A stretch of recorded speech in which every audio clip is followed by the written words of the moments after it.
The next theoretical perspective we're going to talk about is Erikson. We are first going to talk about background, as always, and then talk about the specifics of his approach and evaluate it. So, Erik Erikson, and yes, that is his name, Erik Erikson was born near Frankfurt, Germany in 1902.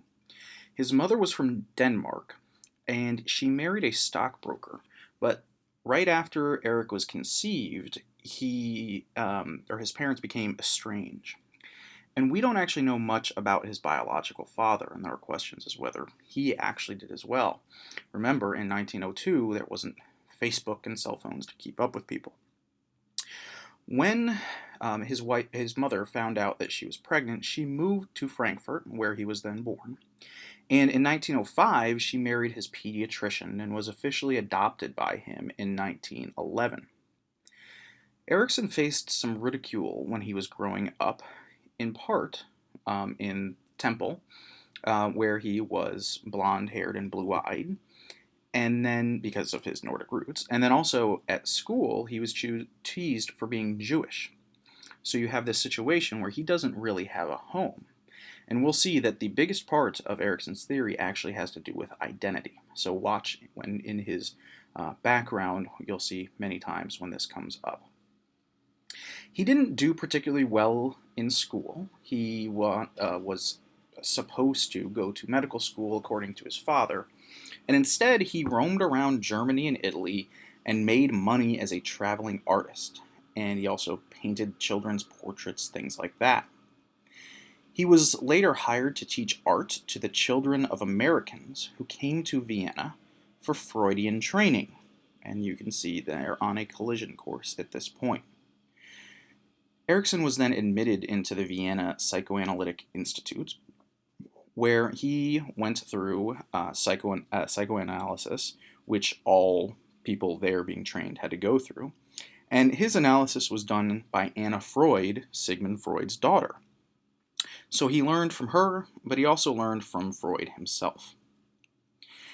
In 1933, he moved to the United States out of fears of fascism and Hitler's election in 1932. And despite any college degree, he was the first analyst in Boston, and he got a job at Harvard Medical School. And he later got positions at Yale, Berkeley, among others. He finally died in 1994 at age 91. In addition to his experience as an analyst, he got a lot of. He was broad in his interests. He looked at the combat soldiers in World War II and following World War II. Looked at child rearing practices in the Sioux and South Dakota, play practices in children, both who are or were typically developing and who had some kind of psychological disorders, social behavior in India, adolescents with identity issues, tons of different areas. And he was also very in tune with social changes in the United States. He wrote about racial tensions, juvenile delinquency, sex roles, nuclear war. Because of his experience cross-culturally and his own personal experience, as we've talked about, he kind of had a grab bag of experiences that led him to have the ability to look at these different cultures in a way that was very unique at the time. The question for Erikson is all about identity. That's his main concern. And while he was psychodynamic, his approach was more positive than Freud's. Freud was interested in how people resolve tension. Remember that psychic tension we talked about? Well, Erikson says that the main theme in life is not the reduction of tension, but instead the quest for identity. Who am I? Identity is the understanding and acceptance of both the self and one's society. And in each of Erikson's stages, people ask, "Who am I?" and get different answers at each stage. If all goes well at the end of each stage, the child's sense of identity is reconfirmed but on a new level, similar to Freud's theory. For him, adolescence was where identity reaches a crisis, but it actually starts with an infant, with infancy. And he said that quote, it's when an infant, quote, first recognizes his mother and first feels recognized her, when her voice tells him he is somebody with a name and he's good. We can see a little bit of Freud there. We also mentioned this identity thing. Well, he himself had issues with identity, as we talked about. He's Jewish, Nordic, in Germany, but he's an artist, an immigrant in the United States, not fully by choice, just to name a few.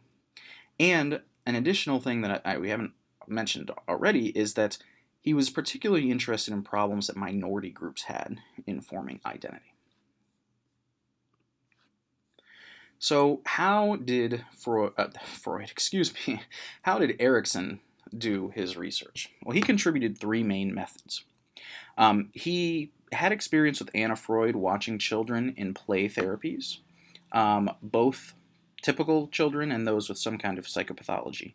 And he said we must study man in action and not just man reflecting on reality, which is a pretty big counter to Freud, right? Freud says that you can just talk to somebody and they can think about the past, think about their childhood, and you'll get what you need. But he said you have to study them directly. The second part that he added was cross-cultural work. This came up because he saw cultures dealing with his universal stages, or supposedly universal stages, differently. And this was a big breakthrough because it pointed out some of the limitations to Freudian theory. As we talked about, this was mainly done with affluent, white, psychologically troubled Austrians. That is, Freud's work was. Well, Erikson expands it by saying we need to do this cross-culturally as well. And then the third method that he contributed was the psychobiography. And psychobiographies were writings on the psychosocial development of well-known people. He said it could show how a single person could represent the central preoccupation of a time. He looked at Hitler and said that he matched his need for identity with Germany's needs for more positive identity following World War II. For those of you who remember your history classes, Germany was reeling after World War II, and part of the way that Hitler came to power was that following World War I, Germany was being forced to pay all these things. Their economy was in shambles, and Hitler brought this sense of nationalism. So those two merged, unfortunately. He also looked at George Bernard Shaw, Gandhi, Martin Luther. Now, one thing that should be clear to you is this was not done with patients. It was not direct observation. This was kind of writing your opinion about other people, and therefore it is not a methodologist's favorite by any means, and certainly not mine. But the first two definitely are big pluses. So on the screen now, it's kind of cluttered, but you can see in the left column is the Eriksonian psychosocial stages, each of them. In the middle is Freud's psychosexual stages. And you can see how they match up. How, for example, the first stage, trust versus mistrust, for Erikson, is related to Freud's oral stage in the psychosexual theory, and that they are both birth to 1 year. And you'll notice they go down and match pretty well until the last two. The last two, generativity versus despair and integrity versus stagnation, there's actually nothing for Freud, which we'll get to later. So his work cross-culturally made people believe that there would need to be an addition to Freud's theory. And he came up with these 8 crises that children and later adults must resolve due to their physical maturation and society's expectations. Each issue is the most evident at a particular stage in life, but it still appears throughout. So you can still have this trust versus mistrust later in life, or the issues surrounding it, but it's not as critical. Each of his psychosocial stages reflected physical maturation that had personal and societal repercussions. Society can now demand more of the children, such as later on, such as expecting them to talk instead of cry, work instead of play. Um, Also, there's a fit with children and their cultures. So, societies develop such that they have schools, organizations, values, etc., and they are ready made for people at different developmental levels. But children also have to develop so that they can fit into society. So, children have to learn how to behave in school. So, this again is a big difference between Freud and Erikson, in that Erikson says that societies are developing, they have their things, so do children, and adolescents, adults, etc., and that they need to have this goodness of fit. It's not enough to study the individual. Psychosocial development to Erikson was relative in two ways. First, he said that cultures have their own ways of directing children's behaviors during each stage, even though the stages are universal. So, for example, the Sioux Native Americans thump teething baby males on the head if they bite their mother's nipples while feeding, believing that their crying and rage would make them good hunters. That's one example from a book. They also trained girls to be afraid of men so they could properly, quote unquote, serve their husbands. So there are still the same issues going on for people in different places, but the way that you fit into your culture, the way that cultures direct behavior can be different. And the second way is that it's relative is there is cultural relativity within cultures, meaning that over time societies change and institutions meet the needs of generations. So things were different during industrialization, urbanization, the Depression, civil rights movement, today, even things like the gay rights movement. Societies change, and so that's one way that it's relative. If children do not handle the crises well, the person would continue to fight the battle later in life.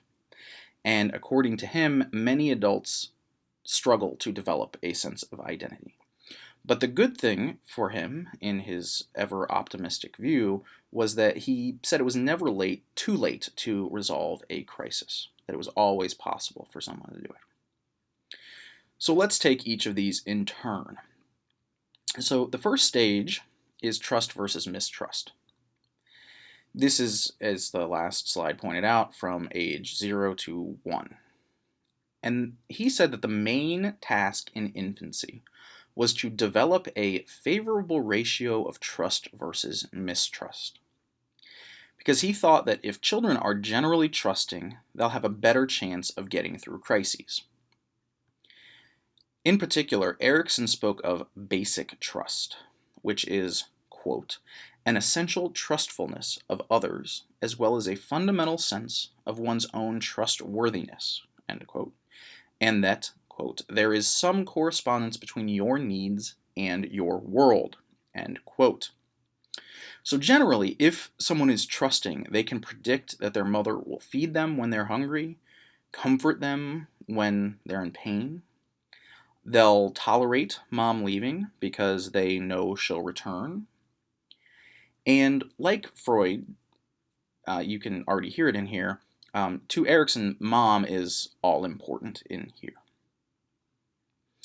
They also get a sense of trust in themselves for feeling that others accept them, and they gain some increased familiarity with their body. They can begin to move around in more in the way that they want to, better and better.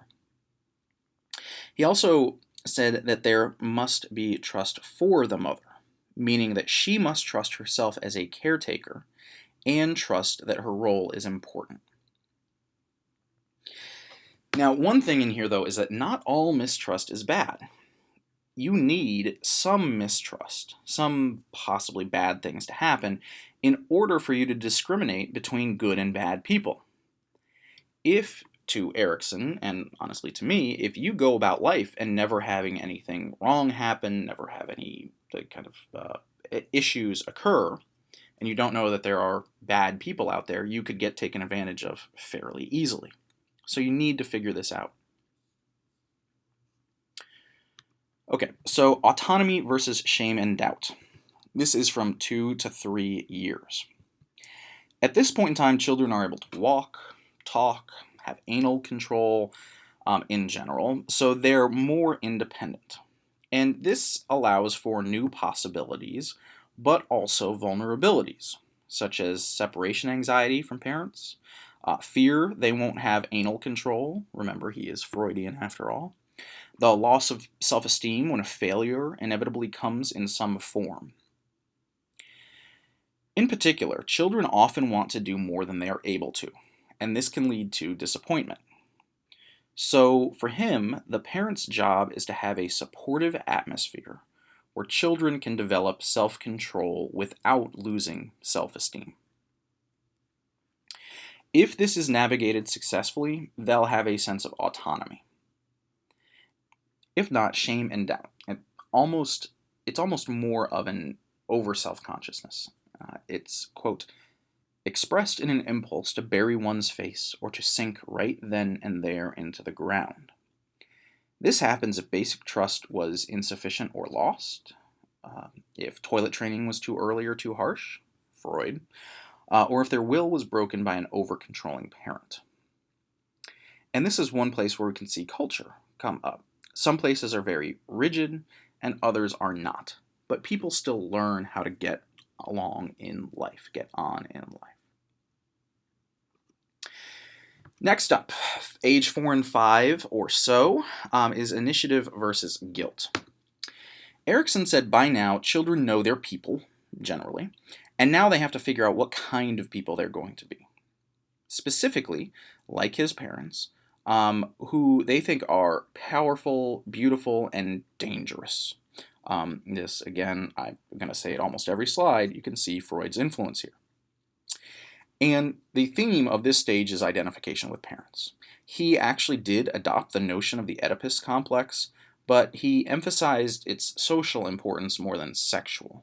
So he might not have actually thought that you want your parents sexually, but what was important was the social identification.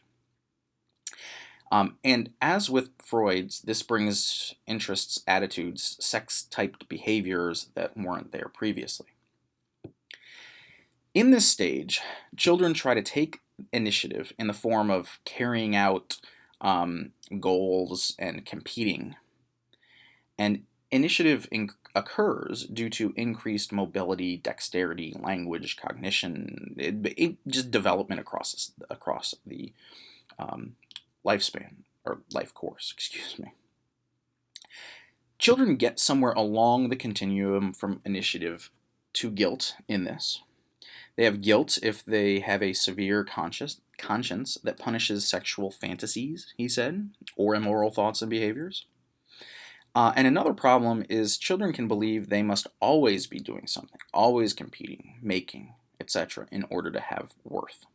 So balancing this out, as we'll see in each stage.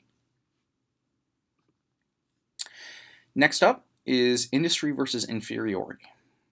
This is from 6 to puberty. And the theme here is I am what I learn. For him, the great event here is the entry into school. And this is where they are first really fully exposed to the technological aspects of society. And by technological aspects, we might think that sounds like computers, but back in the day it could have included books, maps, arts and crafts, films, computers also, but anything that society has crafted. And it also is the case that learning happens outside of school, through friends, and at home, all over the place. And this learning, you might want to take this and look back to Piaget and see what he said was going on at this time. Successful experiences at this time let children feel a sense of competency and mastery, where failure brings a sense of inadequacy and inferiority. Basically, that they are good for nothing. Now, he also did think that this stage was less of a problem than earlier ones. This is different than earlier times where there was a lot of tumult, in part because if you look back to Freud's time, this is latency for Freud, where basically nothing is going on So we can see how these themes hit together. Next up is identity and repudiation versus identity diffusion. It's adolescence is the time period. The concern of identity is at its climax here. So you had this relatively latent time period, and then now it hits you big. And this is in part because you have a new body, new sexual urges, all of these kinds of things that are new. And these changes, along with social pressure, force adolescents into a variety of roles. They have a lot of different roles to take. Again, look at Freud. The basic task in this is to integrate the various identifications that people bring from childhood and make them into a more complete sense of identity. If they can't do that, they'll face identity diffusion, where personality is fragmented and lacks a core. So, for example, for many of us, and me included, I'm sure you played a lot of sports when you were younger, did a lot of activities. Let's just say you were I'll use me as an example. Swam, baseball, football, church membership, scouting, all of these kinds of things that you're involved in as a child. Now, in adolescence, you probably need to, in his mind, kind of start narrowing it down a little bit to find out who you really are. And if you don't do that, and you stay going back and forth between all of these groups, then you don't really have a sense of who you are, unless you can, in some way, bring them all together. But if you don't, then you are lacking a core. The problem of identity can be larger if you're a minority group member, if you are uncertain of your sexual orientation, if you have an overly strong identification with a parent, or, as I said before, if you have too many roles to choose from. Kids find their true selves through groups they're in, he said, in clubs, religion, peer groups, teams, etc. And what he said is these groups let you try out new roles like you might try on different types of clothing. So you go to one group and try to figure out if it fits for you, another one, and try to find your niche.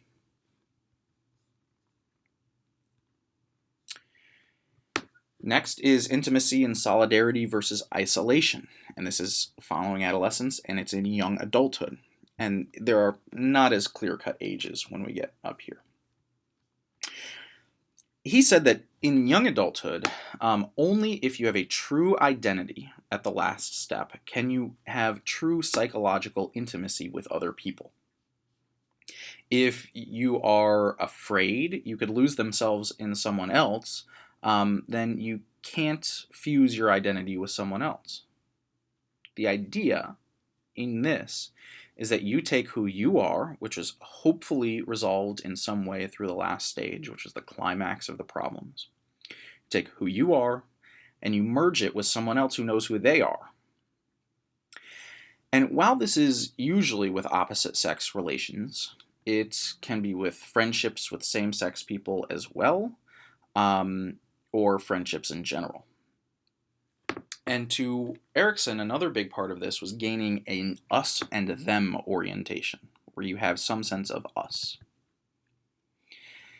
If you don't have successful intimacy, to Erikson, you retreat into isolation, where social relationships are cold and empty. Next, generativity versus stagnation and self-absorption. This is middle adulthood. Generativity is, quote, an interest in establishing and guiding the next generation, end quote. And this is the goal of this stage, where you're focusing on the next generation. Now, this could be through parenting, but it could also be through making a better world for children and other people, or through creative endeavors, making some art that will last for generations. Notice here, the artist in him is coming out. But while you could have children, it can't just be that you have them. Instead, you need to have some kind of faith in the future, belief in humanity, have some caring about people beyond you. And this stage is also about societies creating continuity from generation to generation. And if you don't achieve this, then there's self absorption, boredom, and a lack of psychological growth, where you would focus not on big important things in life, but on the trivialities of life. So if you live life for a TV show to come on during the week, then there's some kind of issue.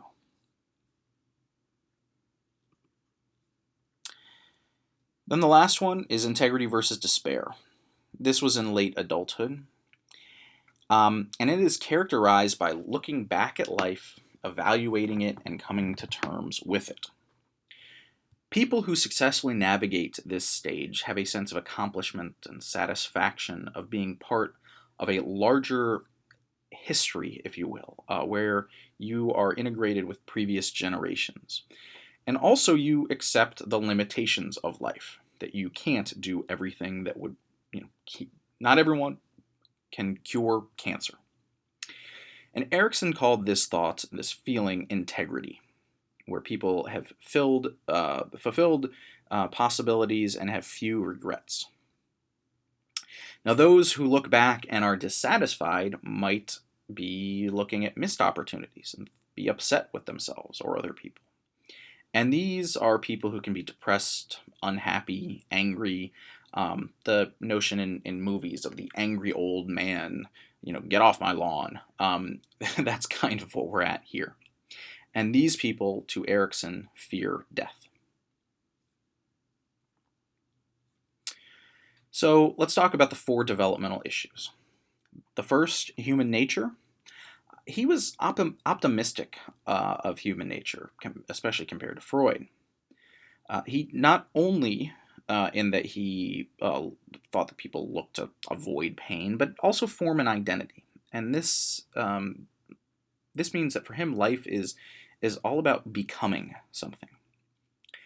And he was also a contextualist, so he was somewhat more organismic, along the lines of a Piaget-ish as well. In terms of qualitative and quantitative development, it's qualitative primarily because of the stages. But you could make an argument that it's also quantitative because it's still identity that is changing. It's the same thing that's changing, but really it's more qualitative. Nature and nurture. He said nature determines the sequence of stages that nurture then operates on. So he's somewhat of an interactionist as well. But he puts much more emphasis on culture and nurture, which doesn't mean that the nature part is not important, but just for him, that's what he was more concerned with. And then finally, what develops? It's identity. We've talked about this the whole time. And he also highlights that for at least for him, identity and development is a lifelong issue. It is not something like Freud, where you are almost completely formed by the time you're, 6 or so? There are some issues for Freud later on in life, of course, but the primary importance was before age 6 or so. So for Erikson, it's the entire thing. So let's evaluate Erikson. There were some strengths. He expanded psychoanalytic theory, expanded Freud and psychoanalytic theory. He expanded it both by using the lifespan, but also by including culture in. And he expanded the method as well. He actually observed children, which is something that Freud, of course, did not do. The emphasis on culture to the degree is something that I don't think we can undersell here. This was never done in psychology before this point. Cross-cultural psychology, cultural psychology to this point didn't exist. So it is a new thing that we now, all of us, value greatly, or at least, even if we don't study it, we can at least admit it is important. And we also like that it's broad. He looked at all aspects of society and family and tried to integrate them. And that's surprisingly hard for a theory to do, as we have said with previous theorists, but it's good. Now, the weaknesses. The first weakness is a big one for me. It's difficult to test. It's not as difficult as Freud. Freud is on the very, very far end of testability. But there's basically no way to test his claims. He didn't actually do any experiments. He just observed people. And so this is, of course, for the methodologically inclined, is a big problem. He also did, even the terms he used made it difficult. So what is identification? What is integrity? The operational definitions of these things, difficult for us to understand. And then finally, the lack of mechanism of development. He didn't really tell us what was causing this development. He said that it happened, but he didn't really tell us what it was.